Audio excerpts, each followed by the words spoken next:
Hi everyone. Today we're going to be adding Wi-Fi Smart Controls to this Finnleo Sauna Heater that's going to allow you to turn the sauna on and off using Wi-Fi through a Shelly 1, an RJ10 Telephone cord adapter, which is the same telephone connector that you'll find in telephone handsets that run from the handset itself to the body of the phone, as well as a DC or an AC to DC power converter. So I'm going to walk you through this process. It's a fairly simple process. I'm not an electrician by trade. I have a little bit of experience in that sort of thing, but for the most part, this is something that anybody can do as long as they've got the right tools, a little bit of time, because it is a bit of a labor-intensive process to access the control panel underneath the sauna, but it's not really a hard process. And I'll walk you through everything that you need to know to be able to complete this project to save you from running outside in the cold to flip your sauna on. So let's get started.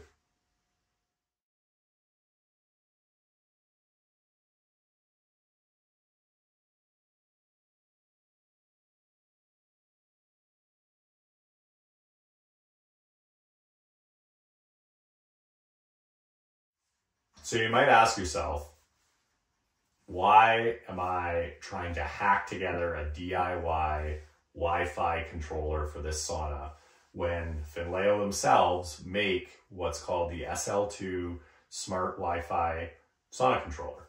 Well, the reason's cost. I went into our local spa dealer who sells Finnleo saunas, asked them what it would cost to upgrade the control panel here to that SL2 module. Obviously, the heater is capable of it because that same control panel can power an SL2 controller. But I was quoted $1,500, and that's a bit of a stretch for a brand new sauna that, quite frankly, the one that's 2 years old, I'm a little bit surprised it didn't have Wi-Fi control already. Now, the Shelly 1 was $22. The DC converter was another $10, $12. The RJ10 cables that I got from Amazon were $10, and that came for a 4-pack.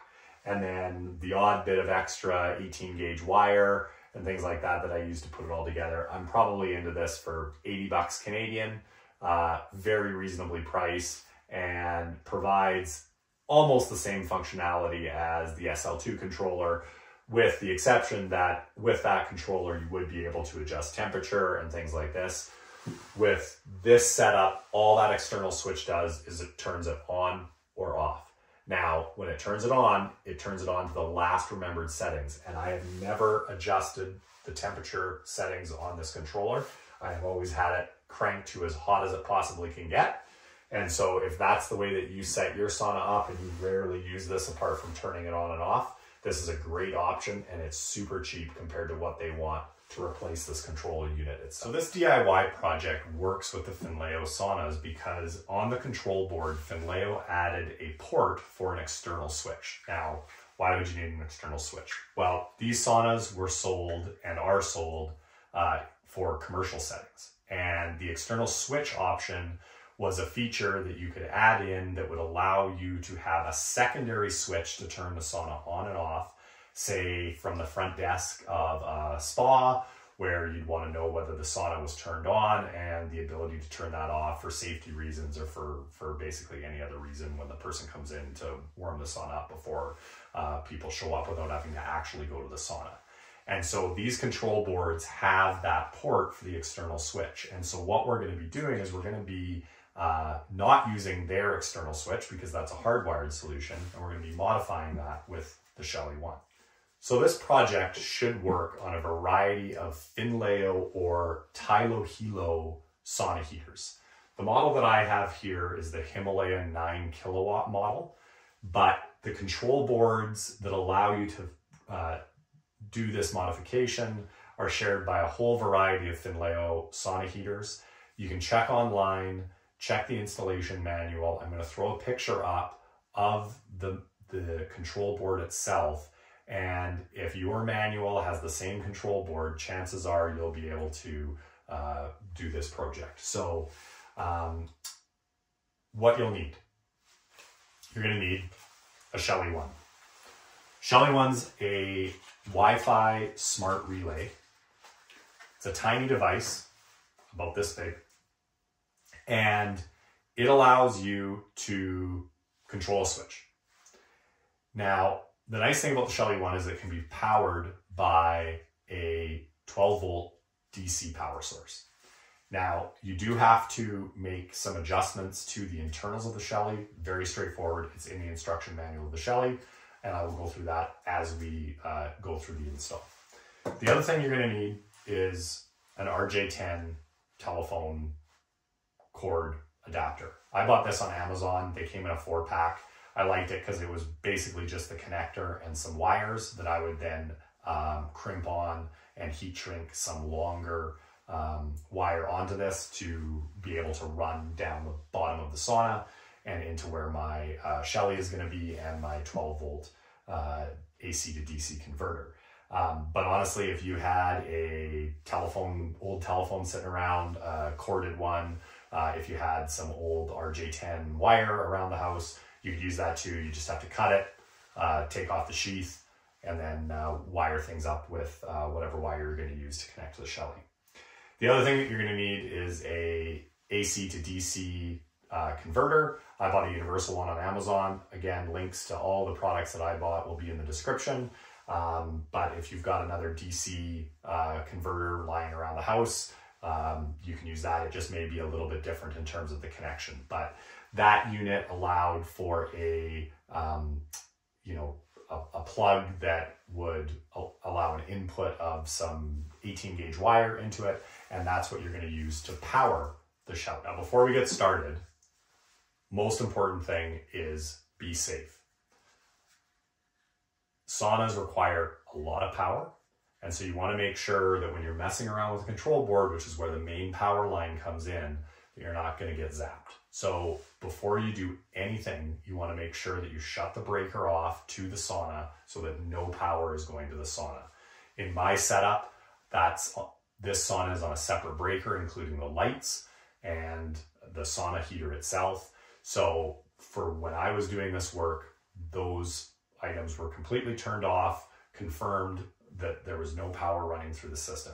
And you will see in the video that the lights are on for a portion of that. I've gone through this video and redone it a few times so that you can see the process and so the light's a little bit better. But again, make sure when you do this project, power is off. So the first thing that you're going to want to do is you need to get access to the control panel. And unfortunately, to get access to the control panel, you need to get this sauna heater flipped on its side.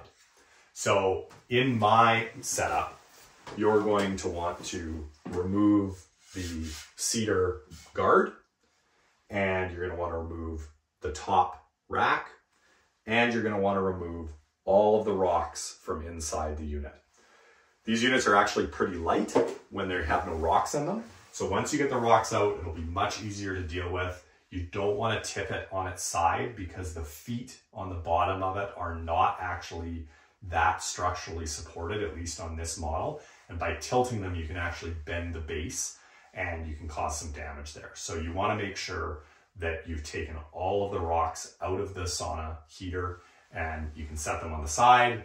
You can take them out one by one. Obviously, make sure that it's cooled down completely before you do that, and then you'll be able to flip that over. Once you have access to the control panel, it's all fairly simple, and I'm going to walk through that process right now.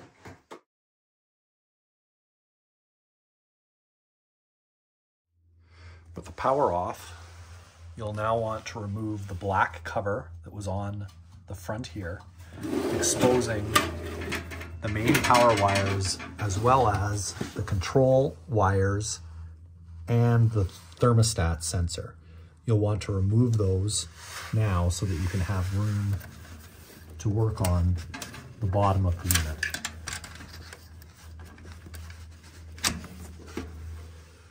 Once you've removed the wires to the thermostat and the control panel, you're going to want to remove these two screws here, and there'll be a bent tab here and here to remove the bottom panel. I've already installed this, so I'm just going back through this again to show you how this all comes apart. With the 2 screws removed and the bottom panel off, you're going to see this set of 4 RJ10 switch panels. These 2 may be covered with a piece of tape. You remove the tape and you'll see that this says external switch optional. That is where you would plug in your RJ10 cable that we've lengthened with the additional cable that we showed earlier. With that in, you route that through the bottom panel and you reattach the bottom panel. All right, so the next step is we're gonna wire up the Shelly. So on the Shelly, you're gonna see the L negative, the N positive, and the 0 and the 1.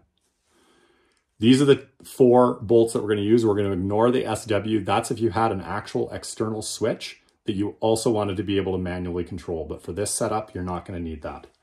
The other thing to remember is when you're running off of 12 volt power, you're gonna wanna move the jumper that's inside this. And you can look in the instructions for a closer diagram, but it will be set from the factory as connecting the 2 lowest points here. And you're gonna need to move that so that it's connecting the middle one and the upper one. So the ones that are closest to the ports here. Then you're gonna wanna take your universal 12 volt AC to DC adapter. You're gonna make sure that the arrow has been turned to 12 volt. Now, if you get a different universal adapter, it may look a little bit different, but you wanna make sure that that is set on 12 volt. Mine from the factory was actually set on 3 volt. And when I tried it out, it wasn't working, obviously, because it wasn't providing the right voltage. Then you're gonna wanna take the included adapter here that allows you to run 2 wires. You'll see that there's a positive and a negative. I connected the red wire to the positive, the black wire to the negative. You're gonna connect those 2 to the Shelly. And again, on the L and the N here, you're gonna see that the N has the little positive sign next to it and the L has the negative. So you're gonna wanna make sure that the red is connected to the N positive, the black is connected to the L negative. If you don't do this, you're gonna hear a pop and your Shelly's toast. I bought a 2-pack just in case, but as long as you wire it up fine, you shouldn't have any issues. So we're gonna wire that up now. I've already set the red and the black in these terminals, and using a very small flathead screwdriver, you should be able to do the same here. So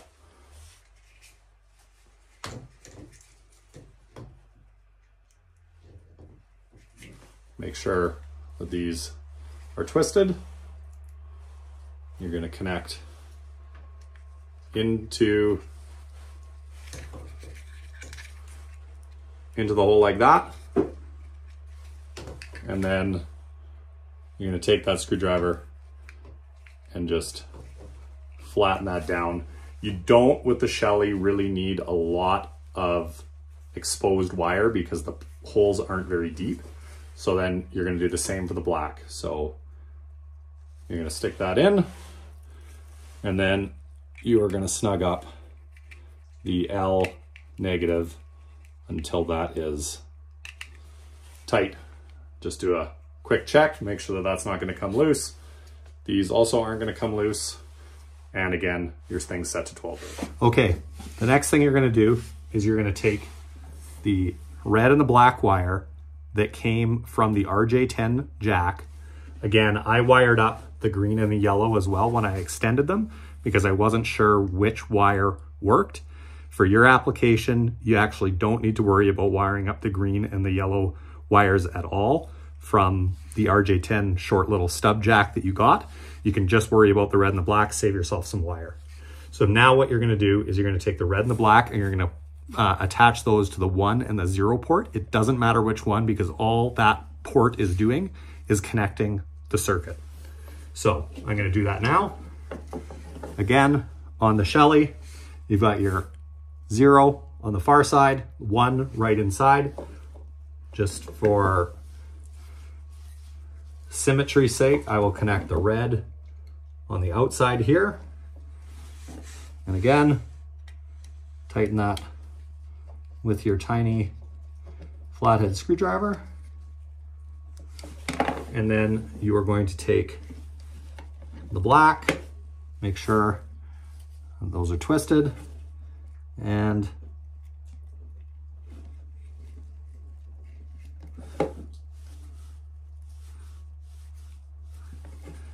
you're going to make sure that that goes in to the one, and you're going to snug that up. Again, do a quick check, make sure that's all good, but now it is all wired up. The next thing you're going to do, plug this into power. For my application, I've got this vent here on the side, and this is where I'm planning on hiding all of my wires. I'm going to tuck my excess wire into the sleeve here. Make sure that's all good. Take a little bit of electrical tape.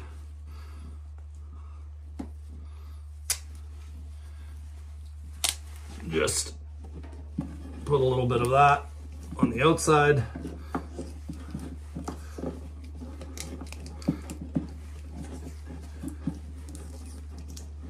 So that's coming out. And then all of this is going to get tucked away inside here.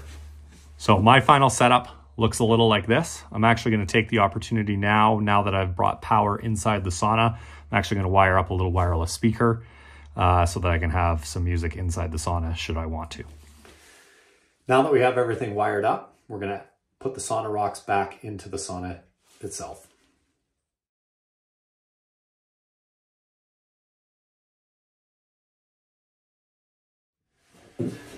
Now, if your sauna is equipped with a BWT system, that's the bio water treatment system, you're going to want to make sure that when you're putting the sauna rocks back that you leave enough space for this to slide in between the elements. It does rest on the top of the elements on both sides, so you can set that in there and just make sure that it does in fact fit. Take a little bit of negotiating to get that into place.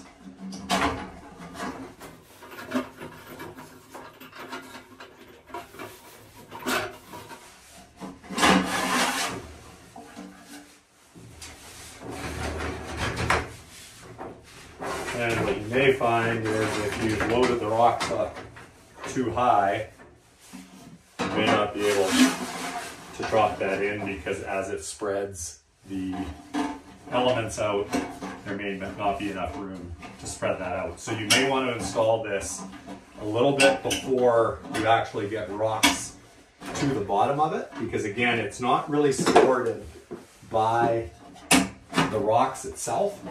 It does rest on top of the element. There, it's locked into place right now. And then you can just make sure to tuck rocks in beneath the heat. All right, now all we have left is to make sure that the back bracket is secure and that the top grate is installed. So we're going to do that now.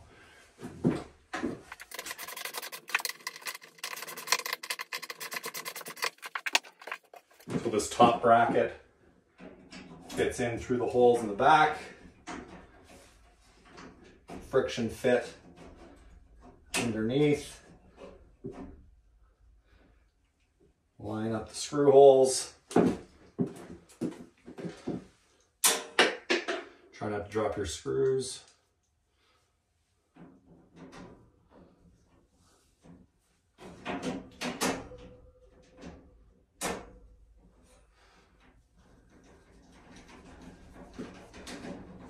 Get that first one started.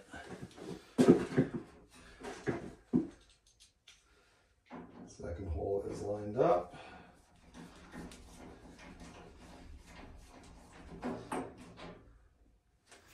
Now we're going to add the Shelly 1 to the Shelly app. So we're going to open the Shelly app. I haven't created any rooms yet, so we're going to create a room. We're going to call it sauna. We're going to go next.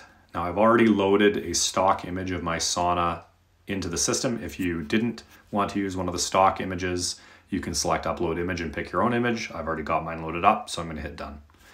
Now that the sauna room's added, I can just add a device right here.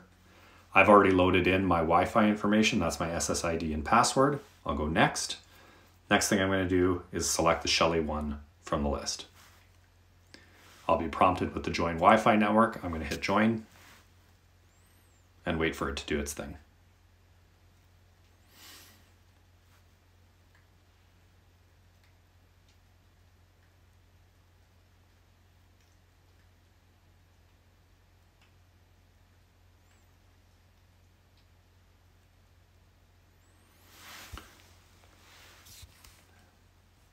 Now I'm going to select the name and I'm going to call this Sauna Heater. I'm going to go next. I'm going to pick the room, which is the sauna room. And I'm going to select an image. And this one sort of looks like my heater, so I'm going to pick that one. I'm going to select done.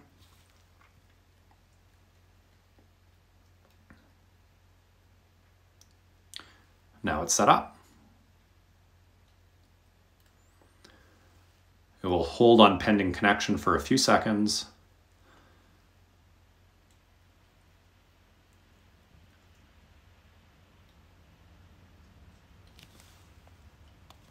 And now it's on. Now you may be able to hear this click, but when I hit this power button and everything's working, you should hear the sauna kick in. That's that big click. And if I wait a few seconds and I push the power button again, you'll hear the sauna click off. All right, so now that everything's wired up, sauna rocks are all back in place. Everything's been affixed to the wall. The breaker's been turned back on. And you've set up the Shelly in the Shelly app. It's time to show you how this all works. So, the nice thing about this system is that it doesn't interfere with the regular sauna controller. So you can go here just like you always would, push the power button, it's 22 degrees Celsius in here, power's on, you heard the click, it's turned on. You can turn it off the same way. On this device, the temperature stays live for a few minutes after the device has been shut off, but you heard the click, sauna's off. Now let's go to our Shelly. I've got this running on our iPad here. So I'm all logged in and you can see there's the Shelly, the sauna heater with the icon that I picked. You can pick that there. And there's the heater. I'm going to push the power button and you should have just heard that click. Now, if we go back here, you can see on the controller that the green light has illuminated and things are heating up. Now, I can do the same thing. And I can go back to the Shelly, over to the sauna heater icon, turn that off, and you heard that click, sauna heater's off. Now I can go back over and the green light is off, system's not on. Now the only downside about this system is if I turn this on, green light's on, but if I go over here, and you'll see that the sauna heater icon is still off. If I push this, you're going to hear that click. And what that means is that it's turned it off. So because this is just the external switch controller, it doesn't know whether the system is actually on or off. All it's doing is controlling that signal to turn it on or off depending on what state it's in. So if you've turned it on here and you go push the power button on the Wi-Fi app, it will shut it off, and vice versa. If you turn that on and this isn't on here, it will turn on. And if you turn this off here, the Shelly is still going to show on the app as the power is on. But again, if the idea with this is to just be able to flip this on and off from the house, it works great. And with this sauna controller, it has an auto shut off after an hour anyways. So even if you inadvertently turned it on, it's going to shut off after an hour as it stands, regardless of whether the Shelly is showing on or off.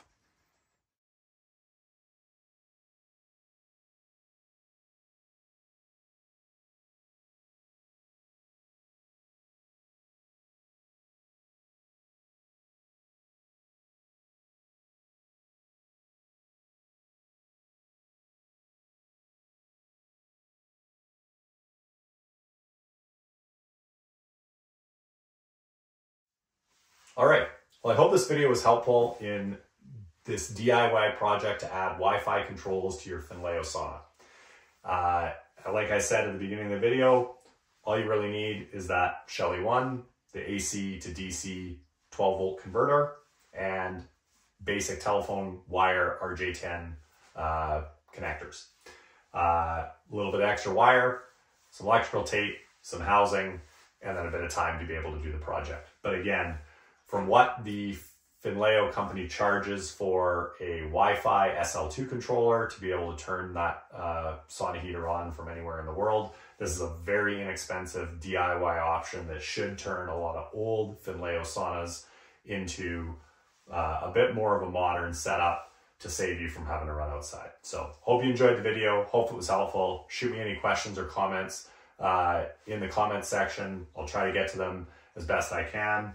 If you're trying this project out on your own, shoot me a note. And if you're running into trouble, I can try to help guide you through it.